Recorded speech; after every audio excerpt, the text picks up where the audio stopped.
Hello and welcome to Inside Update, a show brought to you by InsideInvestigator.org. We are a nonprofit newsroom where we write to root out corruption in the state of Connecticut. And this is our first time doing a show live, streaming across a variety of platforms. And it also happens to be episode number 50. Somehow we've done 50 episodes of this show talking about investigations and news and all the amazing things that have happened over the last couple of years.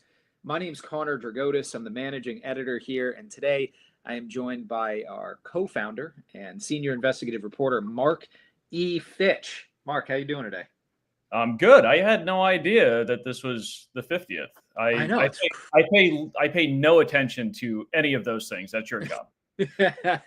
This is why we have Joe, the digital team, looking at this, giving us the heads up. Joe's like, because he has them all organized, right? Because we're putting this on radio, we're putting this on all these different platforms, and he's like, hey, this is episode 50, so might as well move forward with a whole new way of doing this and put it out into the world digitally, huh?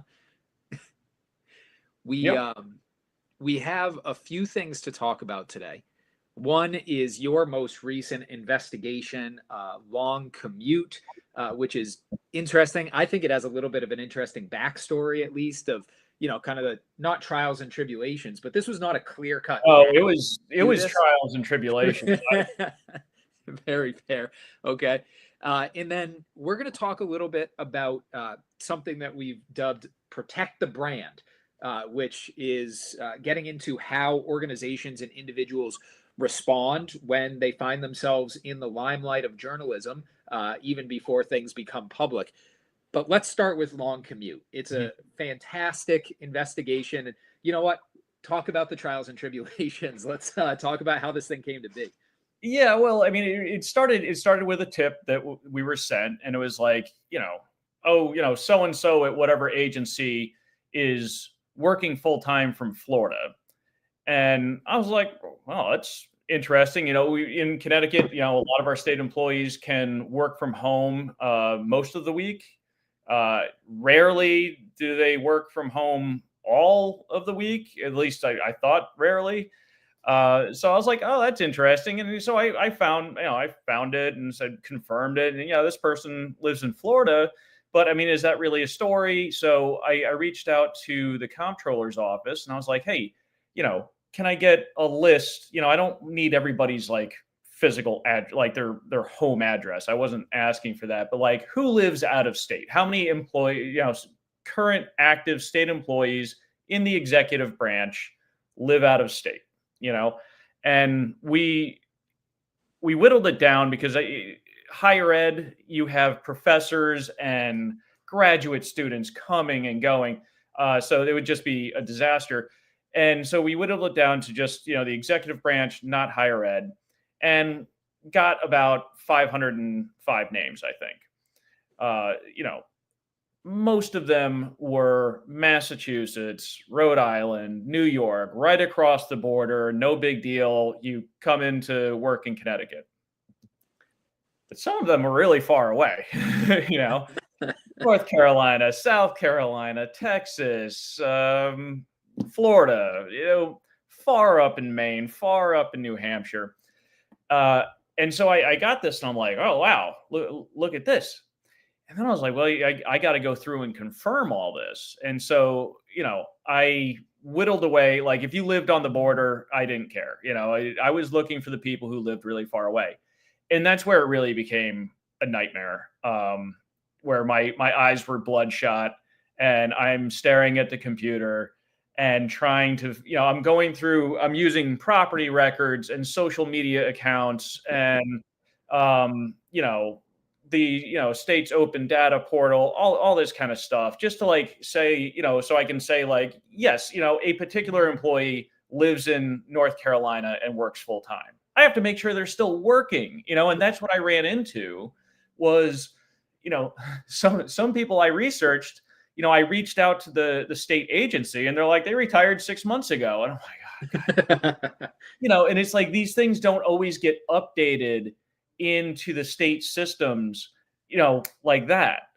In one instance, I had found, I think it was a DCF employee had purchased a home and appeared to be living in one of the Carolinas. I can't even remember now. But no, it actually turned out that she she did move there, but she put her retirement on hold, came back and was renting an apartment in West Hartford. So it's like, all right, like cross that name off the list. So, some of the data, it was like, they were people marked down as living in other states, who couldn't possibly in any way commute to the state, to Connecticut. But they were part-time. They had done a little bit of substitute teacher work at a technical school, 3 years ago, and haven't been working since. So like the data was very messy, and it took a lot of going through and a lot of spreadsheet work to actually narrow down what employees actually do live so far away. Well, I think the initial claim or allegation was, this is obviously we write about corruption. So Yep. the initial claim was this is a wrongdoing that needs to be investigated right away. And, I think we're willing to entertain all kinds of different ideas and frankly, different definitions of corruption as well, right? Like, Sure. we have that debate internally and with the public about, why we take stories, why we don't take stories. So this, in some ways, I think at the beginning, not that it was a fishing expedition, but it felt daunting to get into this and then to actually determine, well, what is the actual harm here? Is there theft? Is there coercion? Is there something going on that we need to be worried about? I'm not sure it was clear.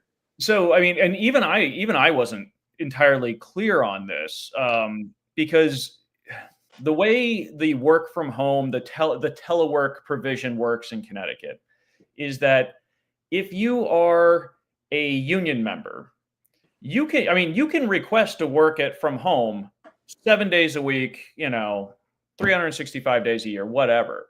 But the difference is, and this is where I was a little confused, I thought everybody had to come in 1 day a week at least. The difference is you can only request to work 4 days a week. If you request to work 5 from home and the agency says no, you can't file a grievance against being denied that 5th day. You can only file a grievance if you're denied 4 days. So, Okay. and so I was under the impression that pretty much everybody had to come in 1 day a week. That is not the case. Every department can choose, pick and choose who they allow to work from home completely. And in some cases, so yeah, we started looking into this, and as I found out more about it, it became kind of a different story, and I ended up presenting it in a much different way than I originally thought I would be. And it kind of became a story about, I don't know, the dedication of some state employees that, they've put retirements on hold to keep working, to help out at a particular department. One of them was commuting twice a week from Clark, New Jersey, which is not a drive I'd want to make. I mean, you have to go past the city, but they're doing it, know. Some of them, like one of the interesting ones was the Connecticut Paid Family Medical Leave Authority. They were actually, they started as an authority during the pandemic. They've never had an office. So when they had to look outside the state for particular people who had, software skills, particular computer skills, they were like, all right, well, if we have to hire people from Texas, we have to hire people from Texas. And so they have a couple people from Texas to take care of, data analytics and things like that, stuff that can be done from home. So that was just kind of interesting. They don't even have any place to go to. So it was a learning curve for myself, but and I think it really changed the story for the better. It made it a little more interesting, I thought. Well, I mean, you are at this point to a certain extent known as someone who you're going in there with an axe, or you're in the ring there with your gloves up. When you put some stuff out, I mean, those are some heavy punches that you're landing. So this one, when I read the draft, I was like, wow, what a nice story. Like, it really had heart in a different way than I didn't expect.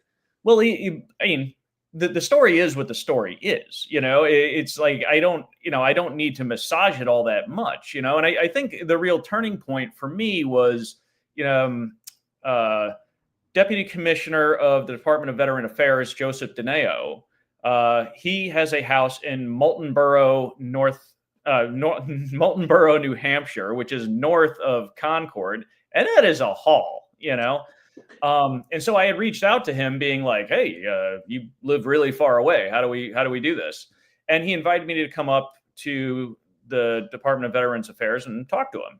So I went out there and we sat on a park bench and we had a really nice conversation about, why his house is up there. It had to do with trying, again, like postponing retirement to continue work.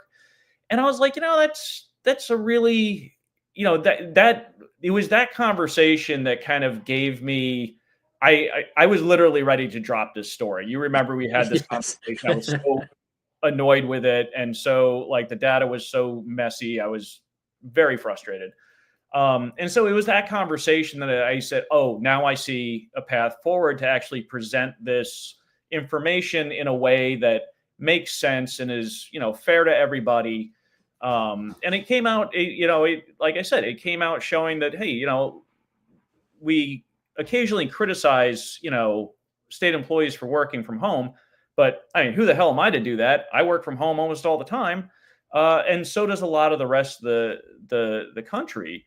And certainly in some jobs, it is not appropriate, but in other jobs, it's perfectly fine. And so, I looked at, these people who, have been longtime employees and maybe postponed some of their retirement dreams to keep working for the state. We can't have too much brain drain all at once, or things start going wrong. Without a doubt. And, I want to mention here too, this is live. And I know I can see here that we have viewers on X, on YouTube, on Facebook right now. We're working on connecting a few other platforms in future weeks. But one of the things that I'm curious about in this and future episodes too is, what are your thoughts? Obviously, there's even different situations. I think the person who wrote into us was concerned about, I think they might have even framed it as tax evasion, right? Hey, you're living in New Hampshire, you're working in Connecticut. Basically, you're a state employee and taxpayers in Connecticut are paying your salary, but you've avoided the income tax by living in an income tax-free state. Now, I mentioned that, because, of course, write your comments and they'll actually appear in the chat here and maybe we'll be able to respond to them. But I think it's an interesting, point to make generally about, the difference of opinion.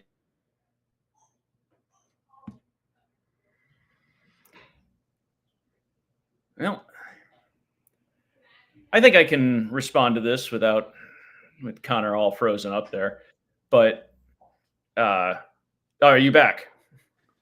I think it flipped back in. It ducked out for me as well. Okay. Yeah, you were discussing the tax issue. Yes. I don't think you can knock people for trying to avoid taxes. It's I certainly don't. And frankly, I know some of these people moved to these places to get a head start on retirement. It says more about the state of Connecticut than it does about those individuals. Hey, we know this about Connecticut. It is a high cost of living state. It is a high tax state. People don't really retire here. Like, you don't see Connecticut as the big retirement destination. When my parents retired, they went to South Carolina. Why? Because they didn't, the taxes on their house down there are nothing compared to what they were up here. Yeah. So like, this is unsurprising. And so they're not paying income tax. It's like 3 or 4 people. Like, I don't see that as corruption as much as it is just kind of smart financing. If you can get it, take it. I'm not going to knock somebody for trying to avoid paying taxes. Those are the type of smart people that you want making decisions in your government, right? They're going to make the right financial decisions. Hey, nobody really wants to pay taxes. So exactly. Not even the state employees. Exactly. All right. It's a great investigation. You touched on a few of the different points that you go into in much greater depth in the piece as well. Some of the data complications, some of the different nuance, and of course, this through line of people who are really going out of their way to work hard. Um, let's move on, unless you have other thoughts on that. I want to talk about protecting the brand. Hmm. And this was something that came up in a different conversation internally, I guess. And we said, you know what, we really should talk about this on Inside Update. Um, do you want to give kind of the 30-second, like what you have experienced? And I don't know if it's frustrations or just strategic missteps, but there's something important here. No, it's and this was, this was one of my many rants when I become frustrated working on stories, is that I'm either going to people and saying, hey, like, there's this issue in your company, in your agency, in your, in your life, whatever. And they immediately, rather than just dealing with it, rather than just being, coming out and being honest with it, they immediately clam up. They hire a PR firm because they want to, quote, protect their brand. But conversely, I have people coming to me with tips. So, and I say, oh, this is great. Can you, are you willing to go on the record? Oh, no, no, no. I don't want our brand associated with this, like, blah, blah, blah, with the freaking brands. Now, no, I'm kind of done with it. Yeah. This whole social media, everybody has to be their own brand garbage. I'm so tired of it. And you know what? When I was ranting about it, it occurred to me, like, what is a brand really? I mean, we brand cattle. Right. I mean, are you cattle? Who owns you? Because a brand is a mark of ownership. And so that's what I want to ask these people who are so concerned about their brand. Do you own the brand, or does the brand own you? And if the brand owns you, who else owns you? Because personally, I would like to see somebody who's like, hey, you know what? My brand is not dealing with people's garbage. My brand is making sure that bad actors, you know, are exposed. And even if my quote unquote company or myself or my department or whatever is associated with that, it's me trying to make it right rather than me trying to hide it, because it's going to come out sooner or later. And the more you hide it, the worse it's going to be.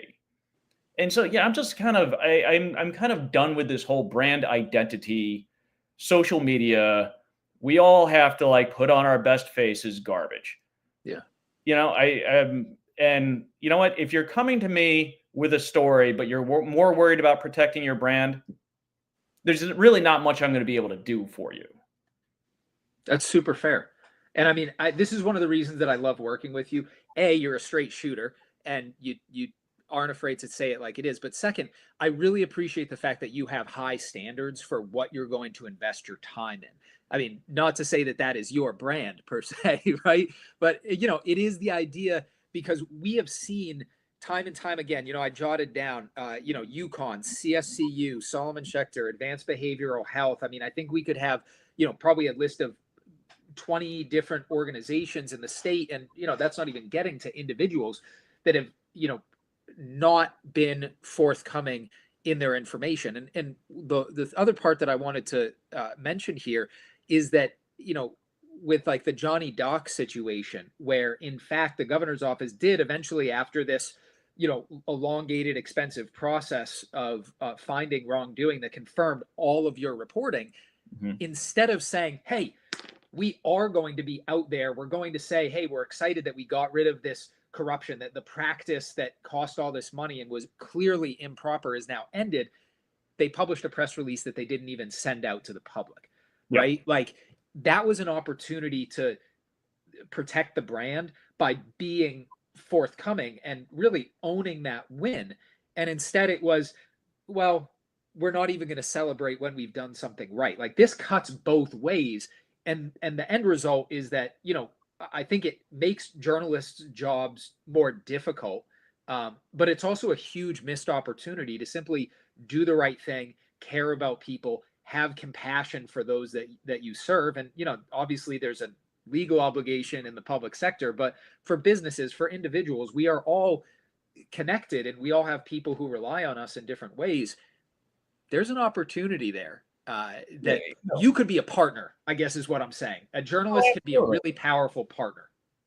And like it's politicians love to come out there and say, oh yeah, we don't tolerate this and we don't tolerate that. The truth is they tolerate all of it. In order to protect their brand, protect their Yeah. party, protect whatever it is they're trying to protect. And to a certain extent, I understand it, but I understand the impulse towards it. But part of your job and part of trying to run a society or community or state or company is to get beyond those impulses. That's what makes us human. We don't just act on impulse. We're supposed to think things through and try to think long game here, folks.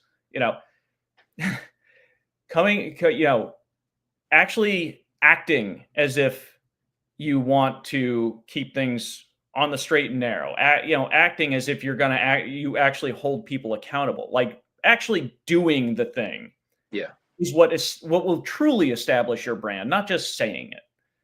And yeah, it's like I said, I had a moment of frustration there with just the constant, I had heard it probably like 3 major stories in a row of like, oh, my brand this and my brand that. And I'm just like, get your brand out of here. I don't, Yeah. it's, Well, you're not the only one. no. We've heard this from other journalists, from columnists, from this is something that people in media experience all the time. And I think, to your point too, creating the middleman. You mentioned, hiring a PR firm. Mhm. The PR firm, I won't say which story this was related to. Go read all of Mark's investigations, and it might be alluded to in there. But they didn't really do much PR. They just basically were an excuse to not say anything. And that's not going to stop Mark from doing his job to chase down the information. It's just Well, not. I mean, it's you not saying anything doesn't stop me from writing something. Yes. And to be fair to that PR firm, I mean that's their job. And Yep. I think in that case, they were, they they were doing what they were told to do. It's they have to do their thing. They were fair to work with. I have no gripes about them, but just the fact that it was done in the first place, rather than being like, hey, yeah, we had this problem. Here's what it is. Yep. Here's how we fixed it. Like, I mean, you can tell that story, and if you work with me, I will tell that story too. So they instead you end up having no story and no ending to it, and it'll leak out here and there. Yeah. But yeah, in the end, I think you do more brand damage by not just being forthcoming when something goes wrong. I agree with that completely. And obviously, maybe we're biased because of the industry we live in, but it seems like a more universal lesson. And, obviously we tie it back to, our mission to root out corruption. And I guess the other part is, if you're not going to say anything and you're being accused of something, it's hard to not look suspicious. It really does lead to conclusions when you have someone else who says, here is, 100 pages of evidence. Here's the court filings. Here's the, deposition, whatever. Here's my evidence. And the other person says, oh yeah, I'm not going to say anything. You're kind of, you have what you have. And then again, if it trickles out in the long term, we work really hard to, obviously everything's fact checked diligently, but there's something else there that really can do long-term damage. And I think I've discussed this before too, is, people worried about their brand, blah, blah, but also, the people who are worried about government retaliation. I mean, because I've come across this quite a bit too. Yes. They're like, oh, they're literally worried that the state government is going to retaliate against them in some fashion. And generally what I tell those people is like, well, if we do this story and they retaliate against you, they have to retaliate against you in the full light of day. Yes. It won't be a secret because you'll tell me and I will write about it. And they'll have to do this all out in the open and everybody will see it happen. They're less likely to do it at that point, Yes. So that's another thing that I think needs to, get across to people is that I understand it's scary to have your name out there and you're worried that like it's going to affect your job or, affect something like that. But if you are worried about retaliation, that whoever it is, the government, the company, whatever, they're going to have to retaliate against you with everybody watching. Yeah. Yeah. And what's that going to do for their brand? Yes, it is kind of an insurance policy. The story's out there. What, I'm thinking of a few different people who were, fired or stuff after stories have come out, and it's ended in their favor generally, because they can always point back to, hey, I was the one who was willing to be transparent. I was the whistleblower. I'm the compassionate, caring human being who's going to look out for my community, my company, my friends, whatever. Yeah, there's something to that, without a doubt. All right. We're getting close to our time here. It's kind of again, with the live, we still repackage this. This show is available recorded on YouTube. It's published on Facebook, all our social medias. It's also, we are time limited because we are broadcast on radio. So every Sunday, or every other Sunday rather, our episodes go out to the state more broadly via traditional radio. So we're going to put a bow on this one. Mark, thank you for taking the time today. I really appreciate it. Excited for your next couple investigations. Any last words of wisdom before we end this? Just, remember, it's, do you own the brand, or does the brand own you? That is, that's something people have to ask themselves. And we are always here to receive tips, whistleblower support. And I will wrap up with this. A huge thank you to everyone who supports us by being a subscriber, engaging with this first live stream. Hopefully it went well. We'll see how it looks in the post-production era here to see if it actually accomplished what we wanted it to. Otherwise, I would love it to, if any of you are able to, if you're not a subscriber, throw us your email address. All of our emails are free. In fact, everything on our website is free. We have no ads, no paywalls, and we are entirely supported by voluntary donations from people who believe in our mission to root out corruption in Connecticut through investigative journalism. Huge thank you to all of you who support us. Thank you again, Mark, and we'll be back in 2 weeks. Until then, be well, stay safe, and stay informed.